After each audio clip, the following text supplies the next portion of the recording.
Hey everyone, I hope you're doing well. I want to talk about a verse in the book of Matthew that is sometimes challenging for me to read. And it's this Matthew 5, verse 48. Jesus tells us that we should be perfect as his heavenly Father is perfect. And that's a pretty tough thing to hear because I am not like God. I am actually a lot like a person, and that means I'm very bad at being good. And I make a lot of mistakes, and I don't seem to quite measure up to God. So this is a pretty tough thing that Jesus says. And it really challenged me when I read it for the first time.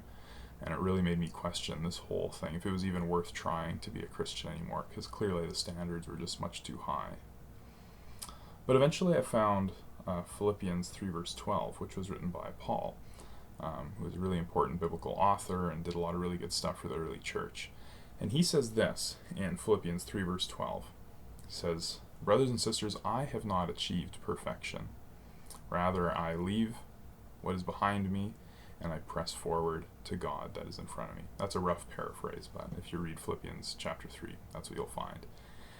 He says that, guys, even me, and Paul had seen visions of heaven. God had brought him up to heaven to, kind of take a look around and tell him things, and had given him, intense vision when he converted to Christianity, and he performed miracles through him and took him all over the world and built churches through him, and all these great things. He's a really, really influential figure in the Bible, and probably a really good example of what it's like to be Christian and what it's like to be righteous. But even he says, I haven't achieved perfection. So does that mean that none of us are going to heaven, that none of us actually know God, that none of us are actually Christians because we're not perfect? And well, that's probably unlikely, because Jesus also acknowledges that we should ask for forgiveness because we are sinners and we sin and we need forgiveness, meaning that he knows we're not perfect and he knows we're not always going to be perfect. So what is this perfectness he's talking about? Well, we should look at another verse in the Bible. This is another one that's pretty tough for people to accept sometimes because it's pretty harsh. Jesus says that in the final days, people will come to God and say, Lord, Lord, we perform miracles for you, we cast out demons for you, we did all these wonderful things for you, and God will say, I never knew you, and he won't bring them into his kingdom, he won't bring them into heaven. And that's really intense. That's equally as intense as this call to be perfect. So what does this all mean? We're told we need to be perfect, but then Paul says he's not perfect yet, and then God says he's not going to accept anyone he doesn't know. And so those are some things I've been wondering for a long time. But recently I read something by a man named Gregory of Nyssa. He was a Christian author from around like 300, 400 AD, so really, really old, but he wrote something.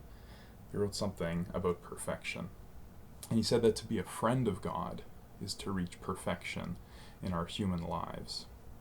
To be a friend of God is not to just fear his punishments and his judgments and to instead be his friend so hopefully we won't get punished. It's not about that. And he says it's not about being his friend in hopes that we may gain something from it, kind of like trading something, if maybe we treat people well and we're kind and nice, maybe God will give us salvation. He says no, it's not like that.